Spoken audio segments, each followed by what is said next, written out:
the best month to visit Japan? And nobody really knows, but everyone agrees it's not January, that's for sure.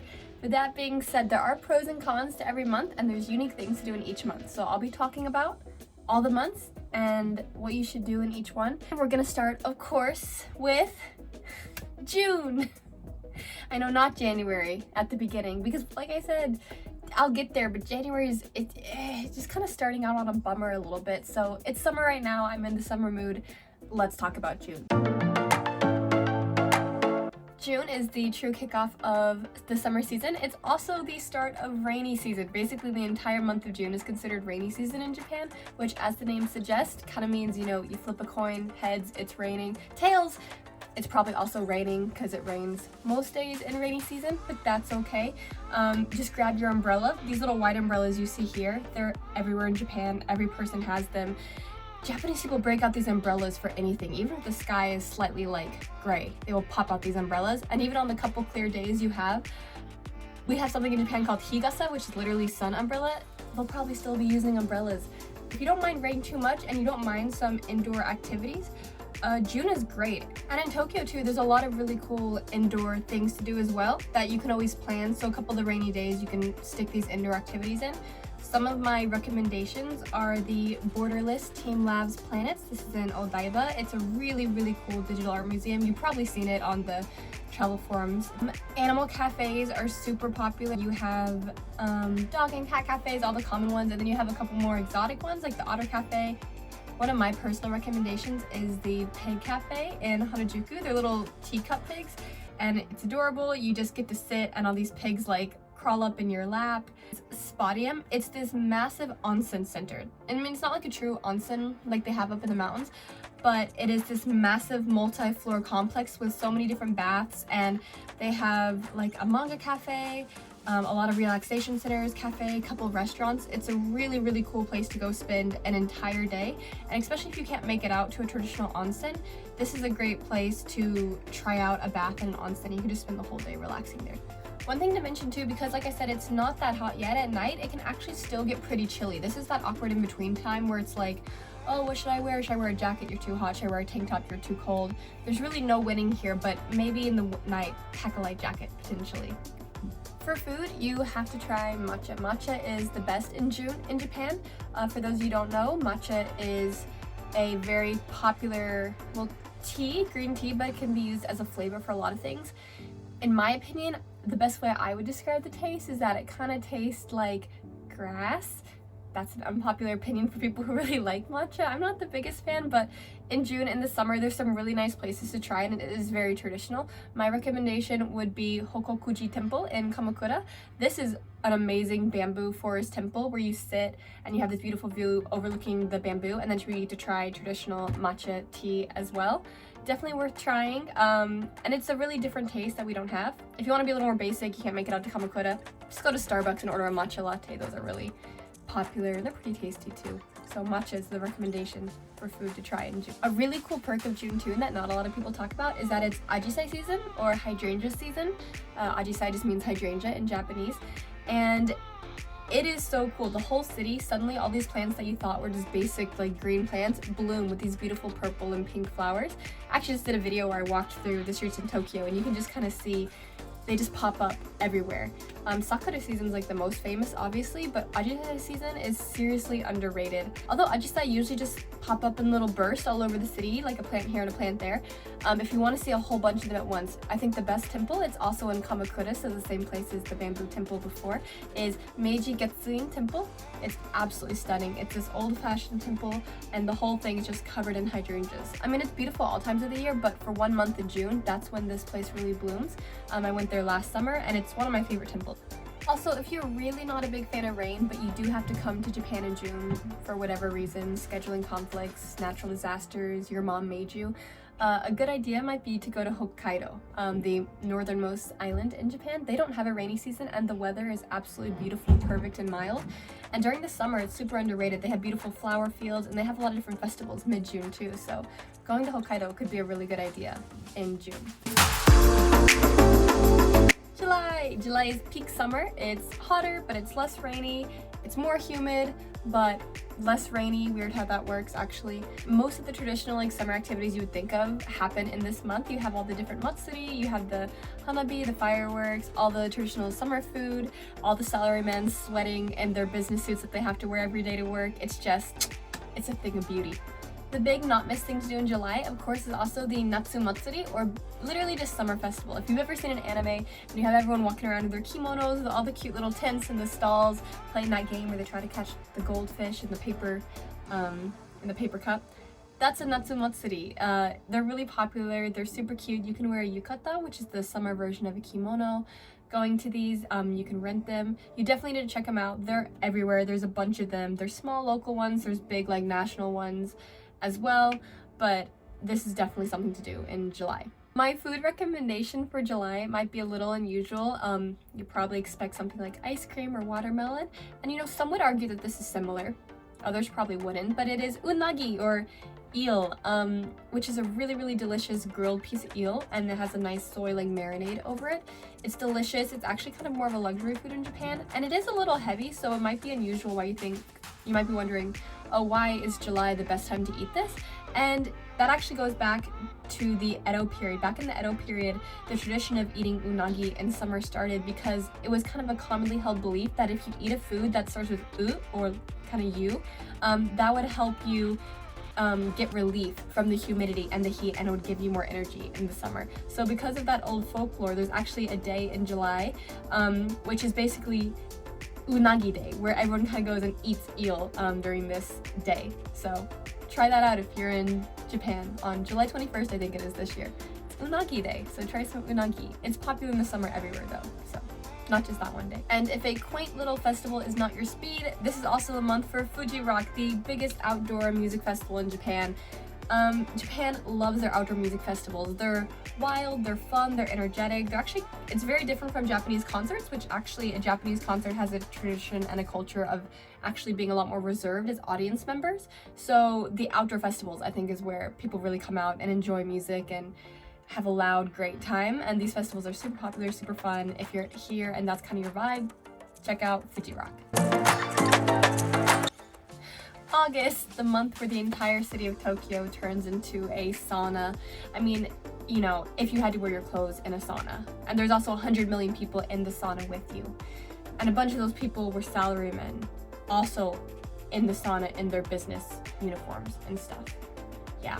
My advice for this entire month pretty much revolves around how to stay cool, and a large part of that is, whenever possible, try to get out of Tokyo and go somewhere else cooler.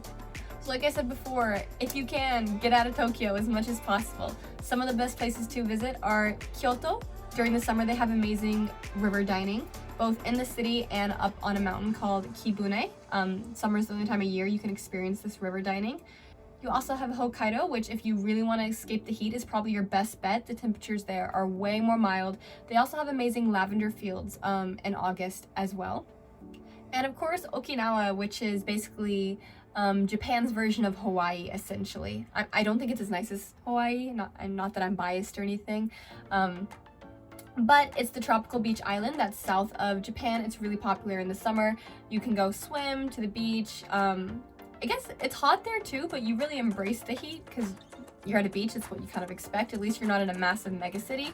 If it has to be over 40 degrees somewhere, best to be on a tropical island and not, you know, in a concrete jungle. This is also peak time to climb Mount Fuji. Fuji is actually only open to climb from July to mid-September, so you have a short window, and August is usually the most recommended time because there's the least amount of rain. And it's also a little cooler down there once again than in Tokyo, especially when you climb the mountain. Of course, you know, air gets cooler as you get higher. Thank you, my, you know, high school science class for that. Time for all the cold food recommendations. Suika ice cream bars, these cute little watermelon ice cream bars are super popular. Kakigori is great. Japan's really famous for their shaved ice, and they have huge, elaborate shaved ice versions that you can get that are really great. Somen, which is my least favorite noodle type in Japan, but it can be kind of fun in the summer because it's light and refreshing. Also try nagashi somen, which comes down a chute here. I went to go experience that in Kyoto. It was really fun. And of course, zaru soba, which soba is very popular in the summer, and zaru soba is a good variant. It's cold, you dip the noodles in a sauce, and once again, very refreshing and light. I mean, honestly, any food that is cold is perfect for August. Honestly, it's so hot. You can probably just carry around like a giant ice cube tray and you'd be happy with that too. Also, for surviving the heat in Tokyo, the konbinis here sell a bunch of really cool gadgets that keep you cool to varying different effects, I think. Some are kind of more gimmicky and some are actually pretty practical. My friend, in fact, uses these cooling sweat pads. So you stick them like under your armpits and they'll soak up the sweat, which if you're a person who sweats a lot, could be very helpful. Also, you'll see Japanese people using these little handheld fans a lot, just like standing in the train or out, and they're readily available at konbinis too. So just a couple tips if you do come in August. So we're in September, we're officially out of summer and we're moving into fall. I mean, metaphorically, not realistically, it's still very summery while I'm shooting this, but I changed into a more fall-worthy outfit to try to further the symbolism of this metaphorical shift we are all partaking in. Anyway, September is a true transition month. It's still very summery, but with some more fall energy. It kind of has a reputation for being a boring month, and it also kind of has a reputation for being the second rainy season. It suddenly gets kind of rainy again in September, but that's okay. There's still a lot to do, and the weather's really not that bad. For food recommendations, you should try the katsuo fish. It's in season in September, and it's a really famous fish, and it used to be one of the most popular fish in Japan, and you can't really find it anywhere else in the world very easily, so it makes it a great option to try here in Japan. It's the base for most dashi broths, so it kind of is a bit like tuna, but it has a long history past tuna and was really popular back in the Edo period.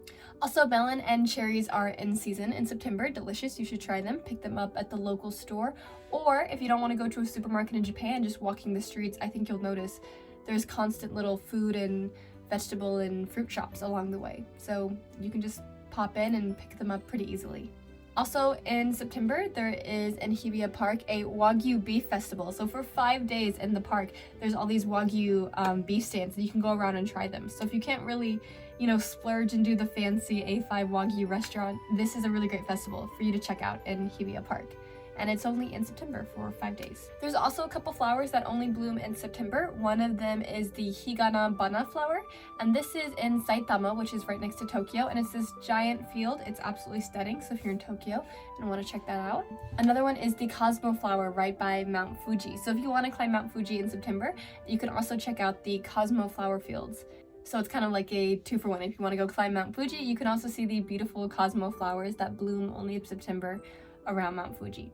Also, if you come to Japan in September and you really want to see the autumn leaves, you're a bit early for most of the country, but the autumn leaves do actually start in September in Hokkaido. So if you want to check them out, you can start to see the beginning of the beautiful autumn leaves season in Hokkaido. In September, you have the grand culmination of the sumo events that happen throughout the year in the Grand Sumo Tournament in Tokyo in September. So if you want to check out the biggest cultural sumo tournament, I'm assuming in the world, Tokyo in September is where you need to be. October, one of the most popular months to visit. Of course it has a Halloween, but you have a whole month of stuff leading up to it before that. The weather is amazing, just super pleasant, so mild, beautiful. The fall leaves starting in some places, and it's just a beautiful time to be in Tokyo. In the fall, you should try oden, which I was trying to explain this in a take before, and I was like, oh, oden, it's like, I know what it is, I swear, but trying to put words to it was really difficult. It's basically a bunch of different objects on a stick, things like fish cakes and monjak and daikon, radish, and then they dip it in a sauce, or like a liquid kind of sauce to cook it, and then you eat it. They have it at konbinis and other restaurants as well. It's very traditional Japanese food. Also, this is the time of year, the only time of year where you can get shimai, which is basically the first harvesting of rice, and they say it's like the best, tastiest rice. I feel like my palate is not elevated enough to be able to tell the difference, but they sell it in a unique package that says that it's shimai on it. It'd be a really cool souvenir to bring back home. Really popular snack is kaki, or permissions. I don't really eat them ever. I'm not sure how to say it. They're here. They're really popular in Japan as well. It's the most popular fruit right now. And they also have the biggest ramen festival in October. So anyone who really wants to eat ramen, there's never a bad time, but this might be the best time, arguably. So the big thing to mention here is Halloween. Of course, Halloween's massive in Japan, and it's like, is it trick-or-treating? It's not trick-or-treating. Don't go trick-or-treating, no one does that. It's a huge party holiday. I think this kind of starts the trend of Japan taking a lot of like Western holidays and then kind of twisting them, or you know, they always appear a little bit different from how they do in the West. So for Japan, Halloween is a just massive giant party holiday. Most people will go to bars. The most popular place to go to is Shibuya. People gather in the crossing and go crazy. Although, warning about that, last year they actually banned alcohol and they had police walking around from Shibuya Square, so you might be better off just trying to go find a party or a bar somewhere else if you do want to partake in the festivals, in the festivities. Last year I went to Roppongi, a bar in Roppongi with some friends. I was Marilyn Monroe. So yes, people do dress up, definitely dress up, just don't trick-or-treat. This is also that month with weird in-between weather as well, so we're getting back to like, oh, what should I wear? Short sleeves, long sleeves, sweaters, jackets, tank tops, don't matter. Whatever you pick, you will at least sometimes be uncomfortable because the weather can kind of change. This is my compromise. It's like a long kind of, this is why I'm wearing this for the fall season of the video. It's very light, but it is long sleeve, so it kind of works in any of the weather that October can potentially throw at you. But the nights can get a little chilly, so beware of that. Now, I'm not biased just because November was the first time I ever visited Japan, but I do think it's the best month to visit. Not only do you just have the most beautiful weather and blue, clear skies almost every single day, you also have the gorgeous fall leaves, which is pretty much what November is all about. And on top of that, it's also the start of onsen season, one of my favorite things to do, and it's just, everyone's just in such a good atmosphere, you know? Everyone's slightly hungover from Halloween, but looking forward to Christmas, and there's just that energy in the year as we're approaching the new year. It's just, November in Japan is awesome. So of course, fall leaves is like the thing to do in November. Koyo, they even have an entire season and culture around it. Of course, the most popular spots, Tokyo, just because it's Tokyo, it's so big. And of course in Tokyo, your main spots would be Shinjuku Gyoen, a beautiful national park with a bunch of fall leaves. Yoyogi Park is really nice too. That's a bit of a more casual park, but they have a lot of fall leaves there as well. And of course, Kyoto. Kyoto is the prime spot.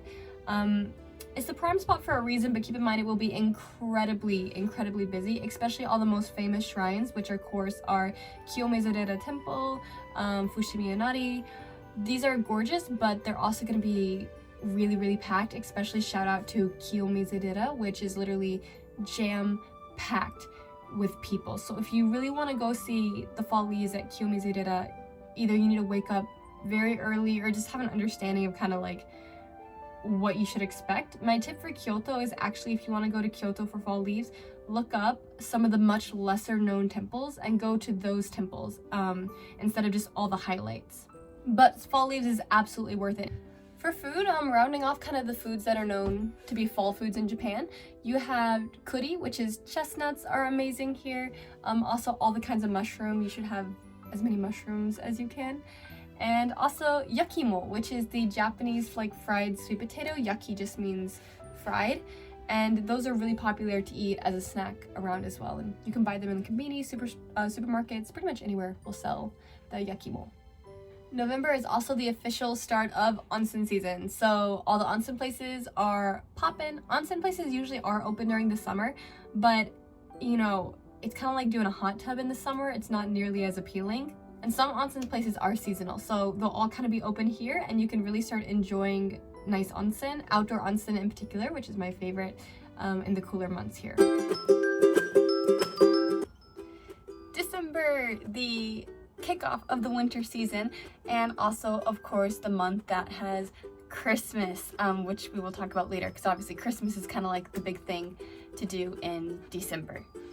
So let's talk about Christmas in Japan. It's basically Valentine's Day, but in December, because instead of it being like a family holiday where everyone opens presents under the trees, typically the normal way to celebrate it is to go out on a date with your partner and eat some like cake. That's how you celebrate Christmas here. Also with some KFC, because somehow KFC convinced every Japanese person that KFC is the Christmas food of Japan. I hope whoever that marketing guy was got a raise because he really earned it. Even if you don't have a date for Christmas, which, you know, is a common occurrence really, let's be honest, There's still a lot of fun activities you can do. Christmas markets are really popular here, basically giant Christmas festivals. And also, one of my favorite things is illuminations. So all over the city, they put up these elaborate light displays over trees and buildings, and those start in December too, and they're really fun to go and check out. December is also the start of the ski season, which in my opinion is pretty much the best thing about winter in Japan, because after December, the winter months are kind of downhill from here in my opinion. But skiing, it's some of the best in the world. In Japan, they have some of the highest snowfall. My 2 recommendations would be, one, if you want kind of something a little bougier, you can go up to Niseko, which has some of the nicest ski resorts, and that's up in Hokkaido. Or if you want something closer to Tokyo, you can go to Nagano, and they have a lot of ski resorts there as well. Nozawa Onsen is a particular favorite of mine. We are finally in my favorite month, January, yay! Yay! I mean, January's fine. The one thing January really has going for it is the weather is quite nice. It's dry. It is cold, but it's like a dry cold. It's very manageable. You'll have clear, sunny days most of the time. The thing about January is that it's not for anything going on, but more so for what's not going on. You start off the year with New Year's, and in Japan, New Year's is basically what Christmas is for us in the West. All the families get together. It's a time of reflection. It's one of the biggest celebrations in Japanese culture. And the thing is, the whole country basically closes from like January 1st to the 6th. Nothing's open. If you're gonna come in January, really try not to come during the 1st to the 6th, because you're just gonna find so many things are closed. The ATMs are closed, the banks are closed, so many small restaurants are closed. The whole country is just super, super quiet because everyone's spending that time at home with their families, going to shrines on New Year's. So be cautious of that if you come in January. And just even when I lived in America, I feel like the whole month of January is kind of like the letdown after the exciting, Halloween, then Thanksgiving, then Christmas build up. So January is kind of the same in Japan, but even more quiet than I would say it is in the West. And yeah, New Year's Eve, not a huge party holiday here like it is back in the West. And once again, it's kind of like their version of Christmas, where it's all about family. And so if you don't have a Japanese family, it's not that exciting. That being said, January is probably your best bet if you're visiting Tokyo to maybe get a snow day. I'd say Tokyo gets maybe 1 or 2 snow days a year if they're very lucky. It's usually in January, although, I mean, just good luck with that. That's just a shot in the dark if you get snow in Tokyo or not. But this is the best time to go skiing though. January is great. It's a great time to take a skiing trip. You also have your first sumo tournament of the year. So usually there is 3 in Tokyo a year, and one of them is in January, and it's for about a week long. So if you're in Tokyo in January and you want to see sumo, this is one of your 3 chances in the year. So some food recommendations. Soba is really popular to eat in the New Year's, and mikans are really popular too. You're supposed to have them in the New Year, so a really popular thing is to sit under a kotatsu and eat a mikan, and you've probably seen it in anime somewhere at some point. As well as mochi, you're supposed to eat mochi in the New Year as well. So those are kind of the New Year foods. Definitely better than KFC and their chicken Christmas chicken thing, for sure. Oh my god, I'm so hot filming with this scarf on. This scarf is not designed for 40-degree weather, which today was like 40 degrees and stuff. But I'll persevere. We're almost out of winter and I can take this off. February, the last month of winter, like January, but a little bit closer to spring, which makes it a little bit better, I think. And it has the Hokkaido Snow Festival, which is very, very famous, one of the most famous winter activities in Japan. Food recommendation if you're here during the winter, this is not just February but all the winter months, is to do hot pots or a nabe. These are great. They're just a giant pot of boiling good broth, and you dip vegetables and meat and other things in it, and you sit around a kotatsu sometimes, a warm table. The best winter food, 100%. Gotta try out nabe if you're here during the winter, for sure. Also, if you're here in February, this is not the start of cherry blossom season, but actually there is one type of cherry blossom that does bloom in February, super, super early. It's called the kawazu cherry blossom, and it actually blooms in February in a couple places. And one of the places in Izu is actually pretty close to Tokyo. So if you're here in February, you think you might miss cherry blossoms, but actually, kawazu cherry blossoms bloom in February. Oh my god, done with winter. I'm taking this off. This was so hot. Don't wear a scarf in the summer and 40-degree heat. Look how, red I am. Oh my goodness. It is now spring. Welcome to March, or aka the month where literally the only thing anyone ever talks about is cherry blossom or sakura season. Prepare for the entire country to become obsessed with these tiny pink flowers for a solid month. It's just what happens. So on that theme, for food, everything I recommend, try some cherry blossom food. You'll find cherry blossom themed everything. Cherry blossom themed coffee, cherry blossom themed donuts, cherry blossom themed chips, anything that you think could be cherry blossom themed, and most things that you think couldn't be cherry blossom themed will be cherry blossom themed. So enjoy all the different cherry blossom foods. So my recommendations are, I don't know, actually. Just go to the conveni. You'll find something that's cherry blossom themed, I promise. Maybe like a cookie. That sounds good, like a cherry blossom cookie. I'm sure they have that. So even though March is kind of when you'll start seeing all the cherry blossom themed things, most of the blooms in Tokyo and Kyoto don't start until later in March. Of course, it varies each year, so you're gonna have to look into it, and you're also gonna have to just get a little lucky with where you are and where they bloom. That being said, of course, the most popular spot to see cherry blossoms is Kyoto, and everything I said about the fall leaves in Kyoto is true for cherry blossoms as well. An extra note for cherry blossoms, a really popular activity is hanami, which is basically you kind of just have a picnic under the cherry blossoms. In particular, I really like night hanami, where you do it at night. They usually have really cool illuminations of the cherry blossoms. And in Kyoto in particular, there's a lot of different spots that set up just at this time of year, and they specialize in night cherry blossoms, and you can make reservations for them. So it's another way you can guarantee that you get to experience hanami. That being said, because of course this is a popular time to travel, Tokyo is lovely, but once again, prepare for it to just be chaos and super crowded and so many people everywhere. It's kind of part of the fun, I guess. You get to be jam-packed and sardined, squished next to everyone, looking around being, oh, this is so beautiful, if only 1,000 other people weren't there. But you're there too, so you're also part of the problem, so you don't get to complain. And if cherry blossoms aren't exactly your speed in March, they also have Anime Japan, which is the biggest anime convention in the world. So if you have a partner who wants to go see cherry blossoms and you're more into anime, you can go check out the convention instead. April, the best month, and I'm not biased just because it's my birthday month. This is like pure spring in Japan. Lovely weather. We're finally completely out of winter. You still have like cherry blossoms going on. You have the excitement of summer coming up. Just an all-around lovely time to be in Japan. Of course, more cherry blossoms. This is if you go further up in Japan, more north, you'll find more cherry blossoms here. So if you go up to kind of like Aomori and at the top of the main island, this is when all the cherry blossoms are blooming up there. So if you missed it in Tokyo and you're a little later, you can maybe travel up north to catch them. It's going to be a lot less crowded than if you see them in Tokyo and Kyoto too, so that's a plus. A really cool thing you can do in April that a lot of people don't know about is Miyako Odori, which is a Miyako-san is actually in Japan what they call a geisha, and they put on a dance performance in Kyoto only from April 1st to April 24th. It's the only time during the year, and all the geisha come and they put on this elaborate show in this beautiful old theater in downtown Kyoto. It's so amazing. I did it last year with my friends, and it's really a really unique cultural once-in-a-lifetime experience, so I definitely recommend it if you're going to be in Japan at this time of year. It's really cool. They have like hundreds of geisha that come out on stage and perform for you and dance. It's all in Japanese, but that's okay. The Japanese is so like old school and they kind of sing it that even my friends who speak fluent Japanese couldn't understand it. Occasionally you'll hear like one word that you'll recognize, like, oh, fune, oh, boat, I heard that. Yeah, I totally understand the context of this story based off that one word. Yeah, definitely. For food recommendations, April's a great time to try traditional Japanese sweets, usually made out of some kind of mochi. I recommend this place in Nihonbashi. They make the sweets right in front of you at a counter, and they're in beautiful flower shapes, sakura, of course, again, and it goes really well with the spring season. Also, I recommend takenoko, which are literal bamboo shoots. You can eat them and you can also use them as flavoring for things. They grow in the spring, which is why during Animal Crossing, you can get this item, takenoko, just at this time of year in the spring. And also, one of my favorite desserts in Japan, ichigo daifuku, which is mochi and then ice cream in the middle.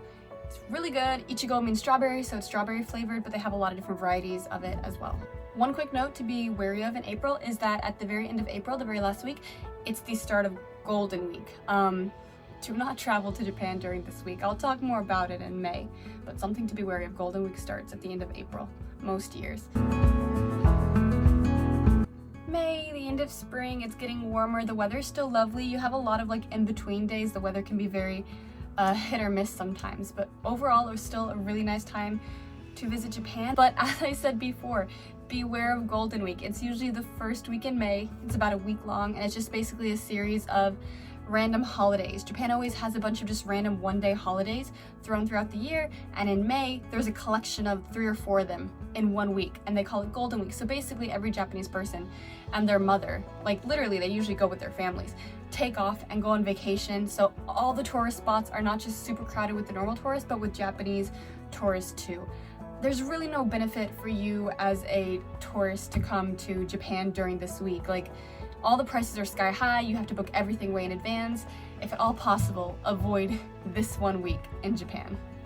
For food recommendations, this is Thai, which is basically red snapper. This is their in-season, especially in Ehime. If you happen to get a chance to go to Matsuyama, the Thai there is amazing. They're really known for it. Also, seared bonito, you know, the bonito flakes they usually put on things like takoyaki. That's in season 2, the entire fish. And also asari clams are in season, so basically just a bunch of seafood. I mean, Japan is always has really good seafood, but if you can catch the fresh seafood, especially if you go to a high-end place, it's definitely worth it to know what's in season. This is also wisteria season, so the beautiful wisteria flowers bloom, and Japan has a couple really famous places to see wisteria. Here's my favorite right here. Actually, full disclosure, I haven't been able to go yet, but it's on my bucket list. Every single year I'm like, okay, this year I'm gonna go see the wisteria, and I never do. I missed it this year as well, so I'll be there next year, probably, maybe, we'll see. This is also where they have the second sumo tournament of the year here in May, so if you missed the first one, you can come and see the second one here in May. Once again, it's a week, it's in Tokyo. They have other events throughout the country, but if you're talking about Tokyo, they only have 3. So if you're in May, this is your chance to catch the sumos at it again. And that brings us back to June. There we go, all 12 months. I touched on a couple of my favorite things about each of the months, a couple things to be wary of in each of the months. Let me know like what I missed. What month is your favorite? Do you have a favorite to like visit in Japan? For me, I think my favorite month overall would be